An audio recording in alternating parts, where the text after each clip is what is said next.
Je vous salue tous au nom de Jésus, amen. Soyez bénis de la part du Seigneur. Alléluia. Ce soir, nous allons enseigner un peu la parole du Seigneur. Après une veillée, nous avons besoin de s'asseoir dans la parole. Alléluia. Et aujourd'hui, je pense que cette parole va vous bénir. Je pense de tout mon cœur et je le crois que cette parole va élever votre vie spirituelle et vous permettre d'accéder à certaines dimensions de grâce. Alléluia. Le thème de ce soir, la puissance de l'intercession. De l'intercession. Ce message s'adresse pas seulement aux intercesseurs. Amen. Ce message s'adresse au corps du Christ dans son ensemble, à chacun de nous. Et nous allons apprendre ce qui est caché derrière. Amen. Amen.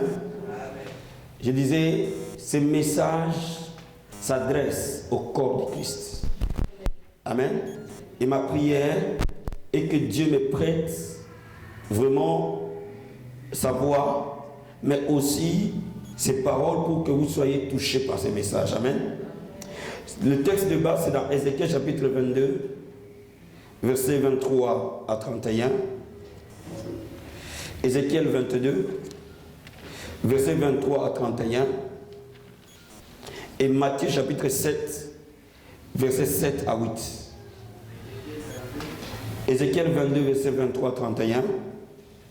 Je vais aller lentement et je souhaite que vous réécoutiez ces messages parce qu'on fera de tout notre mieux pour les poster, réécoutez-les encore. Amen. Amen. Je vais lire, je vais lire mon camp. Je lis la parole du Seigneur. La parole de l'Éternel me fit adresser en ces mots. Fils de l'homme, dis à Jérusalem, tu es une terre qui n'est pas purifiée, qui n'est pas arrosée de pluie au jour de la colère.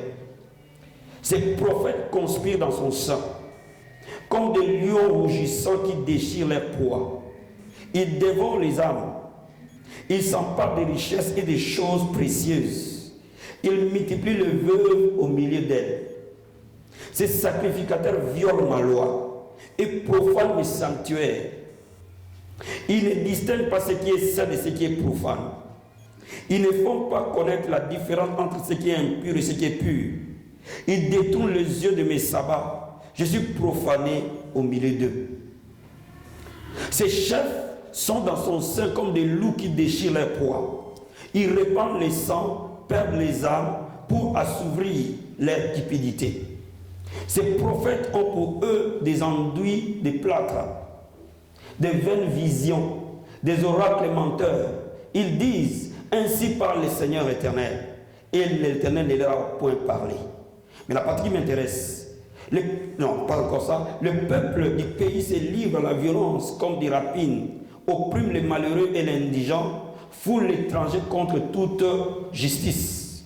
Maintenant, verset 30, je cherche parmi eux un homme qui élève un mur, qui se tienne à la brèche devant moi en faveur du pays, afin que je ne les détruise pas, mais je n'en trouve point. Alléluia. Il dit, je cherche parmi eux un homme qui élève un mur, qui se tienne à la brèche devant moi en faveur du pays, afin que je ne les détruise pas, mais je n'en trouve point. Je répandrai sur eux ma fureur, je les consumerai par le feu de ma colère, et je ferai retomber leurs œuvres sur leur tête, dit le Seigneur éternel. Amen. Ici, c'est une parole prophétique du prophète Ézéchiel sur Israël. Amen. Mais quand la Bible parle d'Israël, la Bible parle aussi de l'Église. Alléluia. Donc ici, le prophète Ézéchiel, Dieu est en train de lui parler et lui montre l'état d'Israël. Il montre dans quel état Israël se trouve. Il montre qu'Israël est rempli par le péché. Et les autorités qui devaient guider le peuple dans le bon sens les amènent sur le chemin de la destruction. Ézéchiel dit, Dieu dit à Ézéchiel, regarde, les sacrificateurs, les prophètes, les chefs conduisent mon peuple vers la destruction. Alléluia. Alléluia.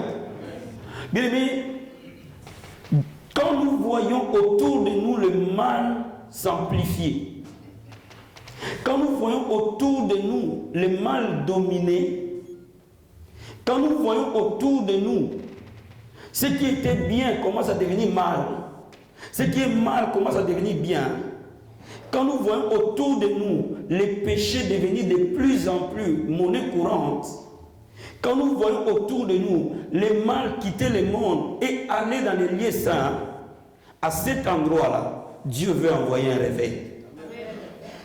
Alléluia. Alléluia. Alléluia.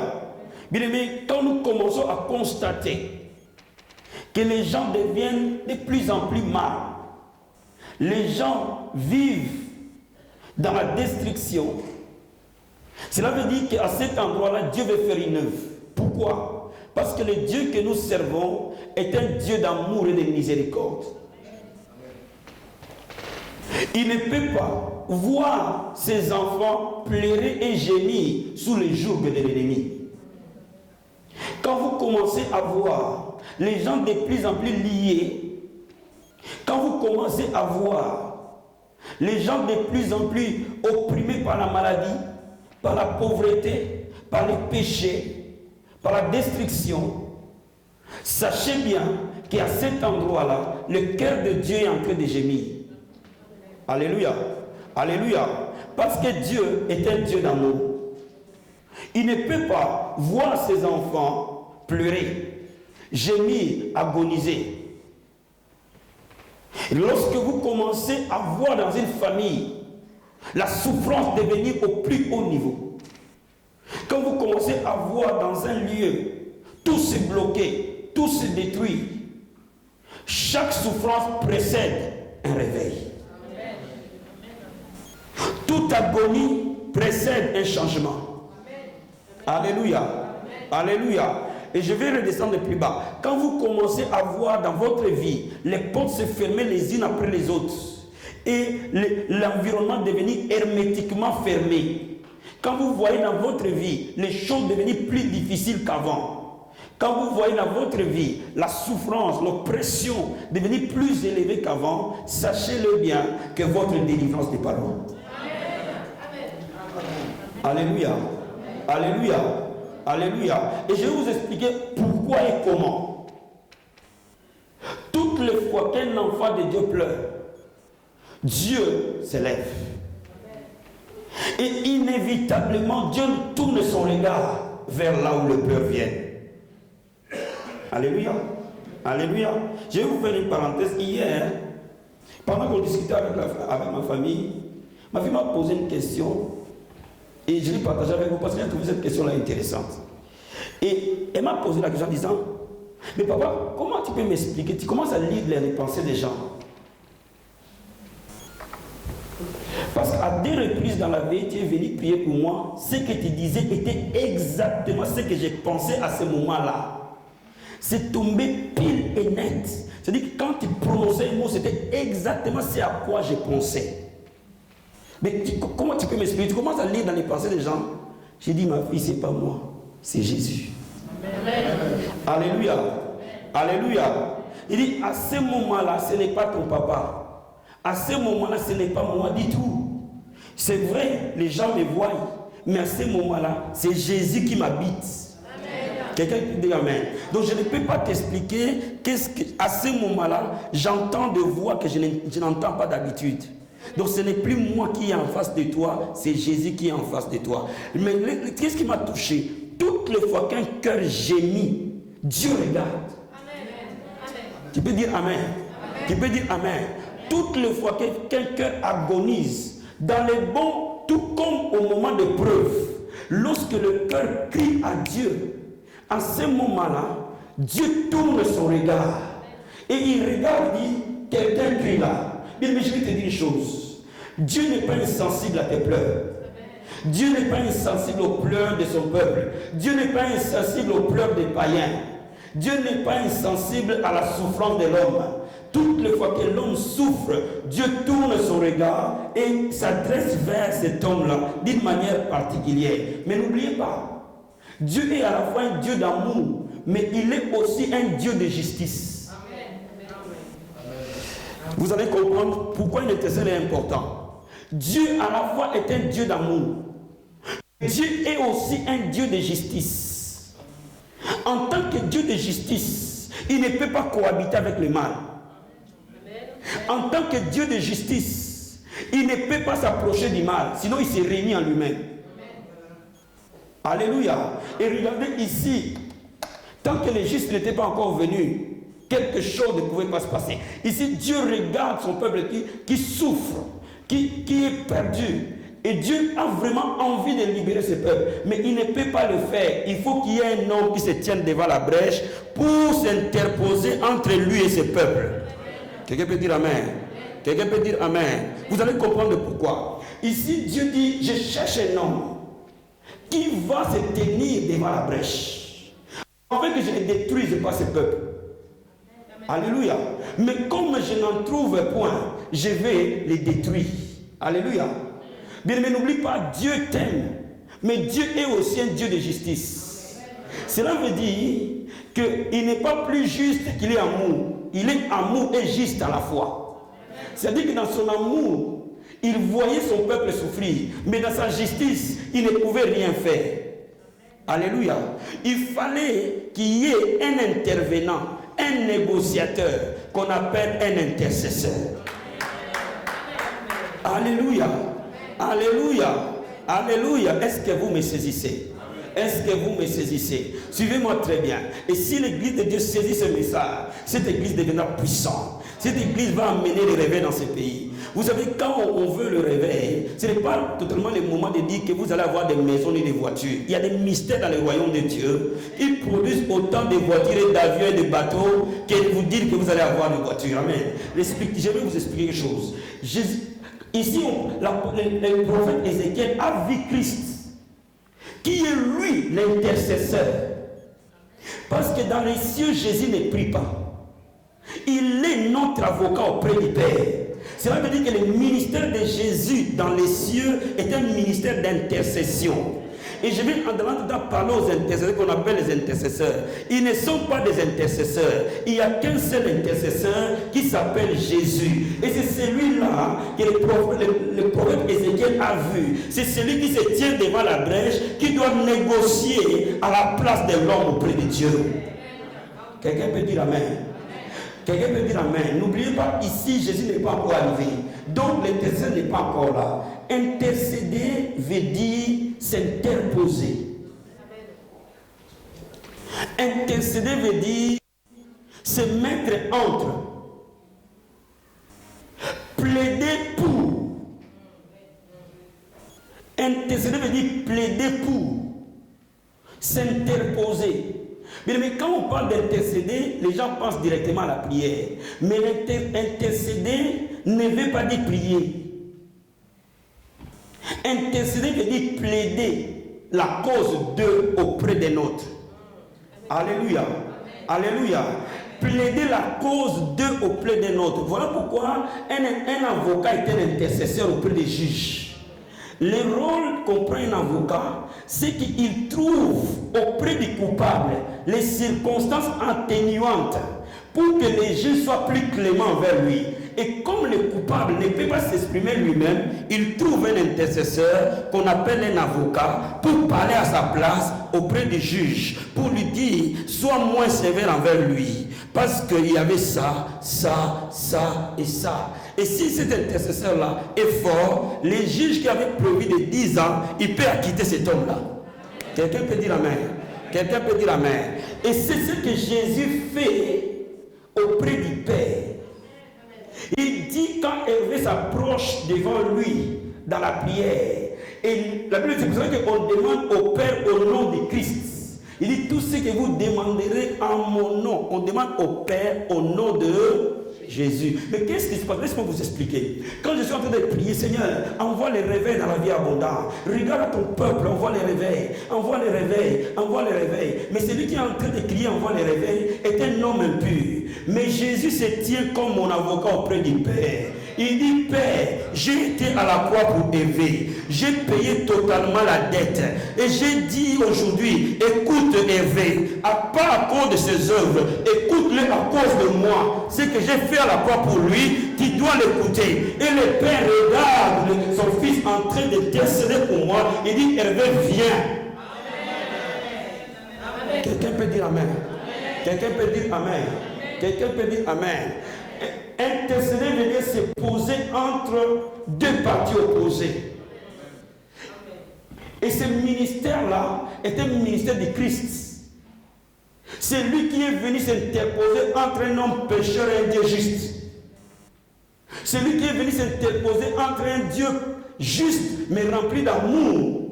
Parce que dans son amour, il nous aime. Mais dans sa justice, nous devons être châtiés parce que nous sommes des personnes pécheurs. Lui qui n'a jamais de péché est valable de voir le Père à notre place. Et il dit, regarde Hervé, regarde Abel, regarde Sonia. Non pas parce qu'il est, mais regarde-le au travers de mon sang. Et parce que moi, je suis là, je suis le garant pour lui.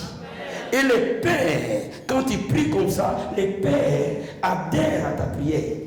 Quelqu'un peut dire Amen. Quelqu'un peut dire Amen. Cela veut dire qu'intercéder veut dire s'interposer.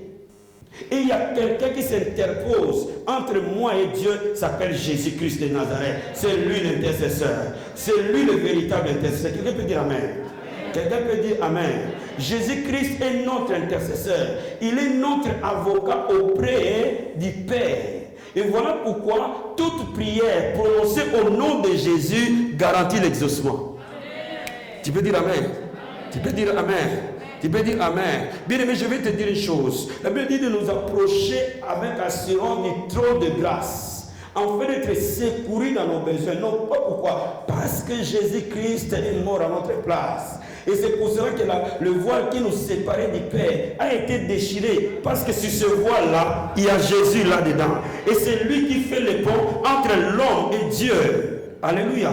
Et quand pour lui, alors écoute le Père. Quelqu'un peut dire Amen. Oh, que Jésus parle pour toi auprès du Père ce soir. Que Jésus parle pour cette nation auprès du Père ce soir. Que Jésus parle pour ta famille auprès du Père ce soir.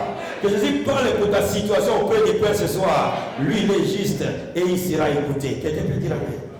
Quelqu'un peut dire Amen. Quelqu'un peut dire Amen. Bien aimé, suis-moi s'il te plaît. Ta foi va déplacer les montagnes. Suis-moi s'il te plaît. Tu auras des succès dans tes résolutions. Amen, amen. Laisse-moi t'expliquer. Le ministère de Jésus. Alléluia. Et c'est lui qui intercède auprès du Père pour nous. Et quand, laisse-moi te dire, quand quelqu'un de nous pleure, lui, il voit le Père à sa faveur. Alléluia. Donc n'oubliez pas, intercéder veut dire s'interposer. Intercéder veut dire plaider la cause d'eux auprès de l'autre. Alléluia. Mais maintenant, laissez-moi vous expliquer quelque chose. Jésus-Christ a fait son ministère d'intercession.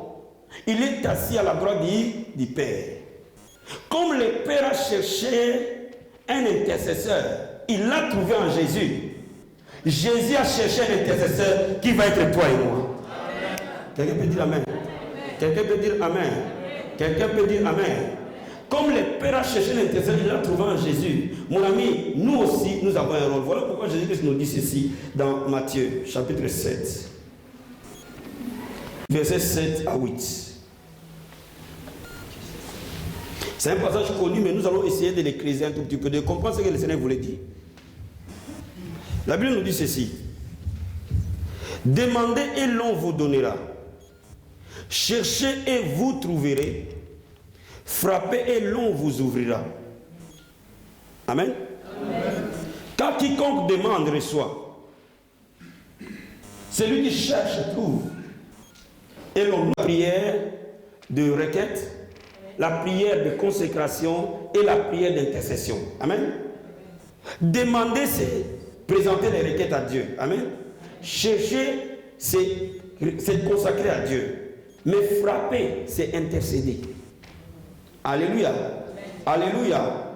Quand je donnerai cet enseignement plus probablement, je vais vous donner les mots en hébreu, en grec, qui veut dire frapper.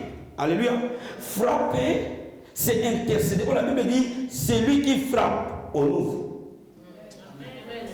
Alléluia. Alléluia. À celui qui frappe, qu'est-ce qui se passe? On ouvre. Mais quand la Bible dit ouvrir, ouvrir quoi? Les cieux. Quelqu'un peut dire Amen. Quelqu'un peut dire Amen. Cela veut dire que quand un intercesseur se met à genoux, il ouvre les cieux. Parce qu'il est en train de frapper. Et Jésus-Christ a dit à celui qui frappe, on va ouvrir. Mais pourquoi ouvrir les cieux? Pourquoi ouvrir les cieux? On va aller plus loin. Alléluia. La Bible dit, celui qui frappe, Dieu ouvre. Quand Dieu ouvre, quelque chose se passe. Alléluia. Alléluia. Alléluia. Alléluia. L'intercession permet d'ouvrir les cieux qui est de naissance fermée à l'homme. Si le plan naturel, les cieux sont fermés. Naturellement, les cieux sont fermés. Et mais c'est à l'homme d'ouvrir les cieux en frappant. Quand nous sommes en train de frapper, Jésus-Christ ouvre les cieux pour nous. Parce que là, il y a celui qui frappe, on ouvre. Mais pourquoi Jésus ouvre les cieux? Parce que lorsque nous intercédons, il y a deux choses qui se produisent essentiellement. Alléluia. Quand on ouvre les cieux, la première des choses, il y a une rencontre.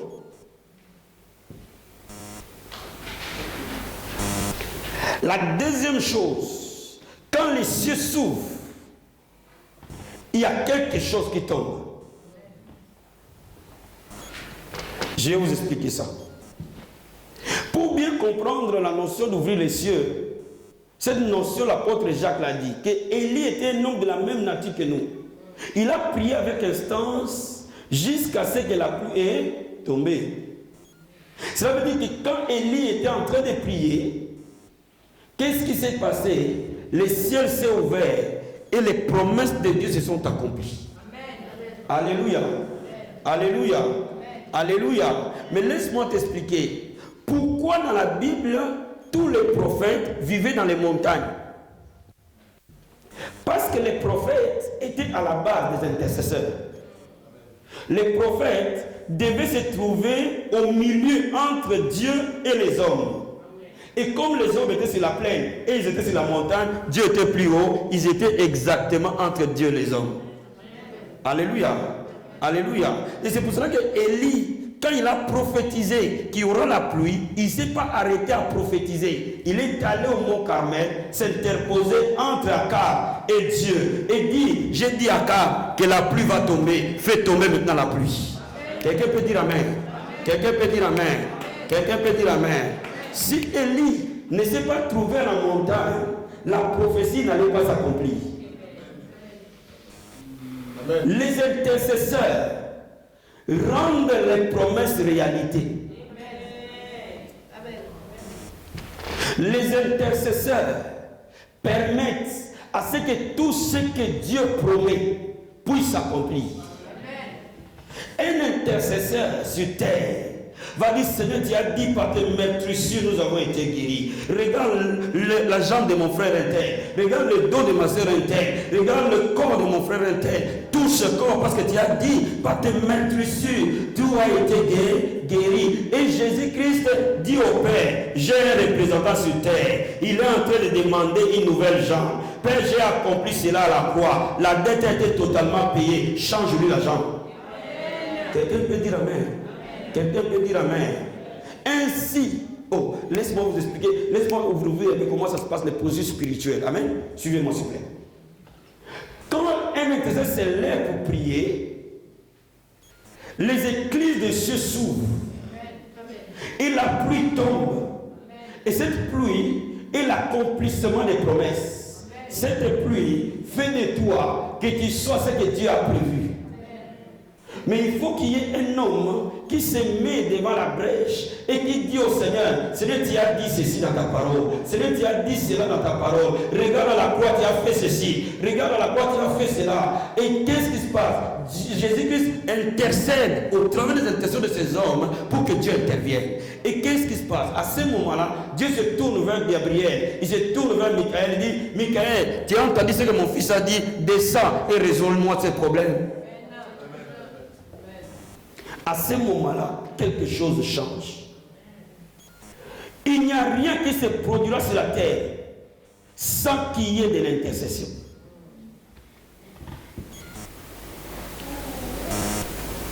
Je vais aller plus loin en te disant quelque chose. Jésus dit, vous recevez une puissance. Le Saint-Esprit viendra sur vous, vous serez mes témoins. En Jérusalem, en Galilée, en Samarie, jusqu'aux extrémités de la terre. Le mot témoin qu'on lit dans Actes 1:8 veut dire vous serez mes représentants. Ne veut pas dire témoin d'une bagarre. Non, mes représentants, mes remplaçants. Vous allez devenir mes remplaçants, mes représentants.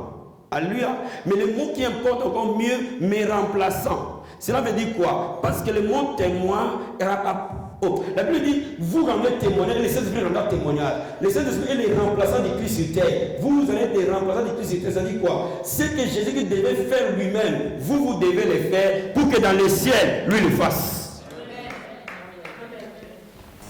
Laisse-moi te dire, quand il est en train d'intercéder, quelque chose se produit dans le monde de l'esprit.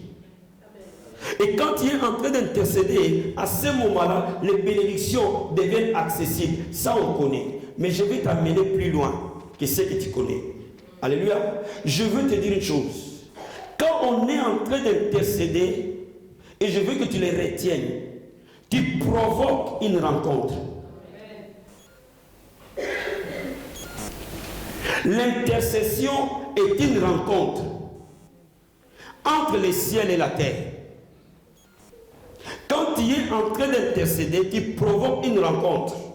La première rencontre que tu provoques, c'est la rencontre de Dieu avec l'homme. Tant qu'il n'y a pas d'intercesseur, il n'y a pas de rencontre entre Dieu et l'homme. Là où il y a une rencontre entre Dieu et l'homme, il y a un intercesseur quelque part. Dis Amen. Amen. Dis Amen. J'ai dit, là où Dieu rencontre l'homme, il doit y avoir nécessairement un intercesseur. Mais laisse-moi te dire, toutes les fois que Dieu rencontre l'homme n'est plus jamais le même. Amen. Quelqu'un peut dire Amen. Amen. Quelqu'un peut dire Amen. Je vais plus loin. J'ai dit, s'il n'y a pas d'intercesseur, il n'y a pas de rencontre. Dieu ne rencontre pas l'homme sans un intercesseur. On va voir plus loin qu'on peut être dans l'environnement de Dieu sans les rencontrer. Alléluia. Toutes les fois qu'il y a rencontre entre Dieu et l'homme, il y a un intercesseur. Mais lorsque Dieu rencontre l'homme, la situation de l'homme doit nécessairement changer. Regarde. Dieu vient rencontrer Abraham et Sarah enfante. Dieu veut rencontrer Moïse devant le buisson ardent. Moïse devient un grand prophète de tous les temps. Dieu veut rencontrer Gédéon. Gédéon devient un puissant guerrier. Lorsqu'il dit, je suis le plus petit de la plus petite famille de Manassé, mais Dieu le rencontre, ça c'était avant les rencontres. Quand Dieu le rencontre, il devient un vaillant héros. Quelqu'un peut dire Amen. Quelqu'un peut dire Amen. Je dis, toutes les fois que Dieu rencontre l'homme, quelque chose se passe. Alléluia. Regarde, Dieu rencontre Paul sur le chemin de Damas. Paul est meurtrier. Un homme qui persécute son église, qui a contribué à la mort d'Étienne. Mais Jésus le rencontre sur le chemin de Damas. Il fait de ce meurtrier le plus grand apôtre de l'histoire de l'évangile. Toutes les fois que Dieu rencontre l'homme ne peut plus jamais rester le même. Toutes les fois que Dieu rencontre l'homme, il le propulse dans une dimension qu'on ne peut jamais atteindre. Et l'intercesseur permet cette rencontre. Dis à ton voisin, c'est un moment de rencontre. C'est un moment de rencontre avec le Créateur du ciel et de la terre. Dis-lui, c'est un moment de avec le Créateur du ciel et de la terre. Bien, laisse-moi t'expliquer. Ta situation perdue, tu n'as pas encore rencontré Jésus. Les jours où vos chemins vont se croiser, l'homme rencontre son Dieu face à face. Job dit, j'ai entendu parler de toi. Maintenant mes yeux t'ont vu. Oh, que quelqu'un voit Dieu aujourd'hui. Quelqu'un rencontre Jésus aujourd'hui. Le rôle de l'intercesseur, c'est de créer. L'intercesseur, c'est un commissionnaire qui prend Dieu là où il est, il l'emmène vers l'homme, qui prend l'homme là où il est, il le rapproche vers Dieu, et les deux font une rencontre. C'est comme quelqu'un qui connaît un frère et une soeur. Alléluia. Il est aussi un intercesseur. Il met en contact frère X avec sœur Intel. Il sait que frère X va se marier, sœur Intel va se marier, et ils ne peuvent pas se rencontrer. Il provoque une réunion dans un restaurant, et ils se rencontrent, après c'est plus. C'est ça un intercesseur. Quelqu'un peut dire Amen? Quelqu'un peut dire Amen? Et après de cela, une alliance se met dans les doigts, et des bébés qui arrivent. Mon ami, l'intercesseur, c'est celui-là. Quelqu'un peut dire Amen? Qui a saisi mon fils, qui a compris ce que je suis en train de dire. Dis à ton voisin, il me faut un intercesseur pour que je rencontre Jésus. Il me faut un intercesseur pour que je rencontre Jésus. Laisse-moi t'expliquer. Est-ce que vous avez déjà, est-ce que vous avez de comprendre là où on va? Bien, mais l'intercession crée des rencontres. Les rencontres de toi, tu ne peux pas accéder. Quand il y a un intercesseur, Dieu va venir dans cet endroit-là. Quand il y a un intercesseur quelque part, Dieu va venir dans cet endroit-là. Mais Dieu peut être au ciel, mais il a mis ses représentants sur terre pour l'attirer. C'est ça l'intercesseur. Il attire Dieu. Il dit, viens Seigneur, viens dans la vie abondante, viens ici. Nous avons besoin de toi, Seigneur. Et à ce moment-là, lui vient, il rencontre l'homme. Et quand il te rencontre, mon ami, tu n'es plus jamais la même personne. Je peux t'imposer le mains sans que tu rencontres Jésus. Je peux prêcher sans que tu rencontres Jésus. Voilà pourquoi on peut avoir de très bons prédicateurs, mais si on n'a pas de bons intercesseurs, le royaume de Dieu ne pourra pas s'accomplir. Amen. Parce que la parole peut être belle, mais il faut que cette parole provoque des rencontres. Il faut que derrière cette parole, les hommes et les femmes se trouvent avec Jésus dans un point X. Et celui-là, il faut qu'il y ait un intermédiaire. Quelqu'un qui doit faire des ponts entre un homme pécheur et Jésus-Christ. Laisse-moi te dire, il peut y avoir un toxicomane. Et Jésus ne peut pas l'approcher parce qu'il est saint. Il ne peut pas voir la drogue et les approcher. Mais il y a quelqu'un qui dit, Seigneur, tu es mort à la croix pour le toxicomane. Tu es mort à la croix pour le toxicomane. Tu es mort à la croix pour le toxicomane. Tu es mort à la croix pour le toxicomane. Et là où je dis oui, c'est vrai, je suis mort à la croix pour lui. Je suis mort. Père, rencontre-le. Et à ce moment-là, le toxicomane est visité. Il donne sa vie à Jésus. Quelqu'un peut dire Amen. Oh, we give you praise, Jesus. Bien aimé, le temps de l'intercession arrive. Il cherche un homme et une femme qui va te mettre à genoux et qui va dire, Seigneur, que le ciel arrive. Je dis que ton règne vienne. Que ta volonté se fasse sur la terre comme dans les cieux. Laisse-moi t'expliquer. Cela veut dire que sur la terre, la volonté de Dieu peut ou ne pas s'accomplir. Mais lorsqu'il y a des intercesseurs, la volonté de Dieu vient sur terre. Je considère le plus grand ministère dans l'évangile, c'est le ministère d'intercession. Le plus grand dans le royaume de Dieu n'est pas le prédicateur. Le plus grand dans le royaume de Dieu, c'est celui qui tient une brèche et qui se met sur l'autel. Est-ce que vous êtes avec moi ce soir? Alléluia. J'avais reçu une chanson du Seigneur une fois. Et cette chanson voulait dire, Seigneur, que je sois un sacrifice vivant pour toi. Et que tu me mets sur cet autel-là. Et que tu me consumes. Et lorsque je serai consumé, tu verras Sonia Forêt. Lorsque je serai consumé, tu verras Jean Didier. Lorsque je serai consumé, tu serviras Jacques. Il faut nécessairement qu'il y ait un homme qui accepte d'être sur l'autel de Dieu. Et pour que Dieu m'ouvre dans les cieux. Et cet homme-là est rare. Ces hommes-là sont rares. On peut être avec de bons costumes. Vous savez, les prophètes du temps ancien s'habillaient avec des peaux d'animaux. Ils n'étaient pas dans les villes. Ils étaient en dehors de la ville. Souvent dans des parties désertiques. Parce qu'ils devaient agoniser pour que le royaume de Dieu vienne dans les villes.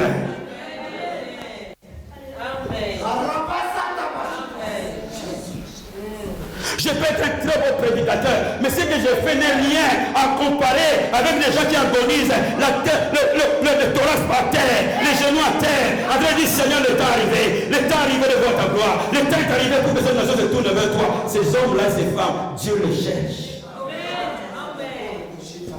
Amen. Si nous n'avons que de bons prédicateurs, nous n'avons pas de bons intercesseurs, nous faisons très mal le travail.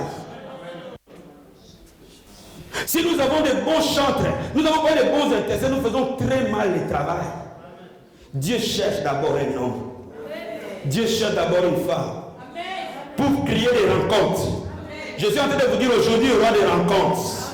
Jésus va rencontrer le chemin de quelqu'un. Parce qu'en ce lieu, il y a des hommes et des femmes qui intercèdent. Et Jésus-Christ est notre plus grand intercesseur. Il a déjà vu le Père. Il a dit envoie le Saint-Esprit à 198 avenue des Grésillons. Envoie tes anges pour les rencontrer.